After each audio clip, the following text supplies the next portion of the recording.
Okay, mods on my Honda CBR500R. Starting at the back, we have the Two Brothers Racing Exhaust, Black Series, the stainless type obviously. There is also a carbon type. There's also a silver series. I did have the silver series, but I low-sided and the repair shop put a black series on instead. I emailed Facebooked Two Brothers and asked me about the functional difference between the black series and the silver series on the stainless steel type, and they're saying it's basically exactly the same. It's just an aesthetics thing that's different. So this these strips on either end, the caps sort of thing, they're black on the black series and silver on the silver series. I went for like that more of a stock looking feel initially with the silver series. Yeah, not a lot of difference between that.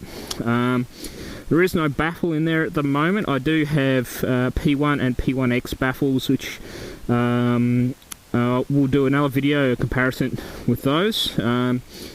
They claim to be on the P1 a 3 to 4 decibel drop, and the P1X a 7 to 8 decibel drop, I believe, unless I'm wrong there. Peg races.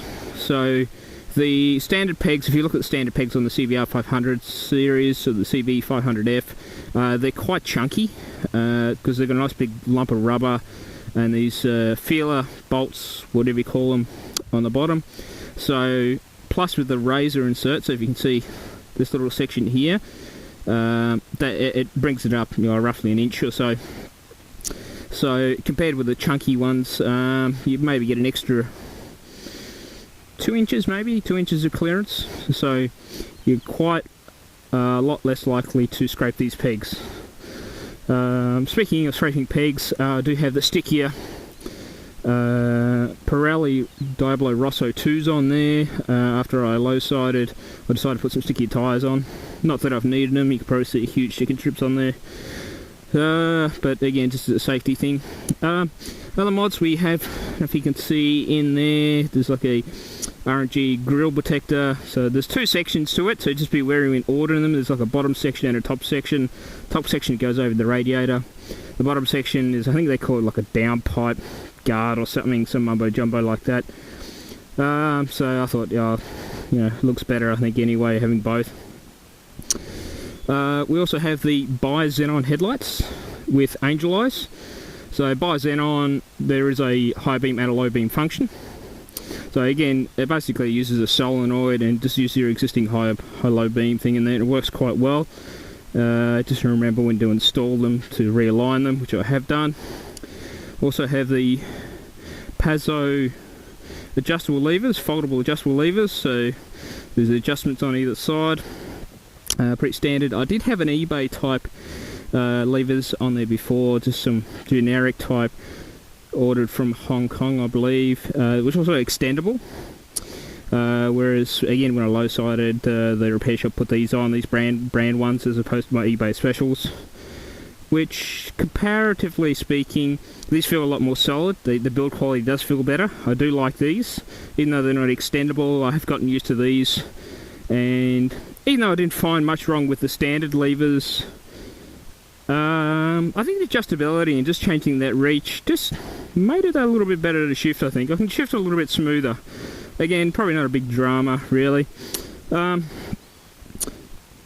Lights, actually BiXenon, so BiXenon's with the lights on.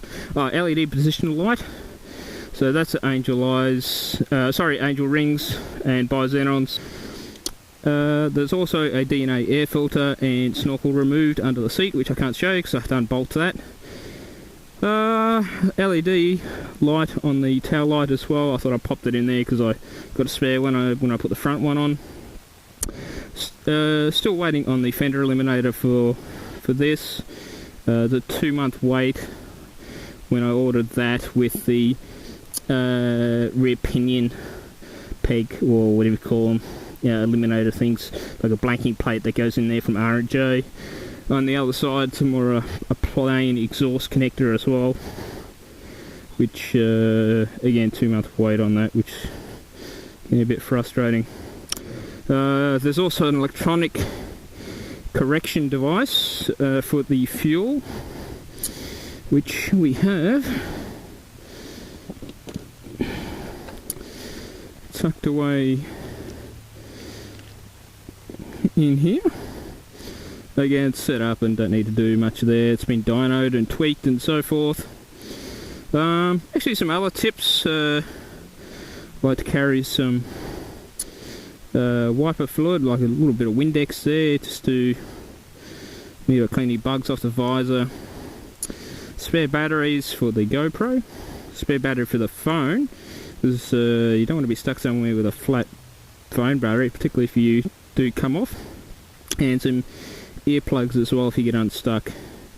What else do we have here? We have sort of like a balaclava kind of thing when it gets bloody cold. Helps protect the neck. There is one part of a glove set, thermal glove set. Don't know where the other one got to, but again, because I mainly wear perforated summer type gloves, when it rains or gets cold, pop one of those thermal protectors on underneath, and it is quite handy, save having to carry winter gloves. Very good idea.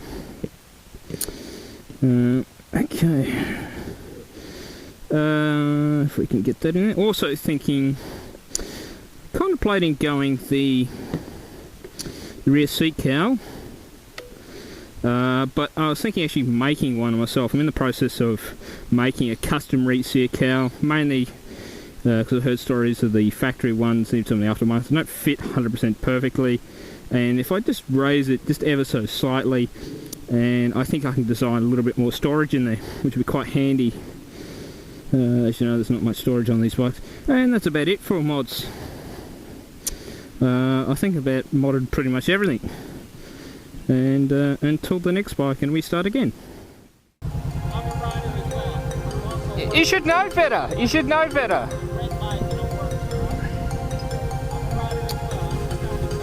You should use Bluetooth. I'm sure you got Bluetooth in that nice car, so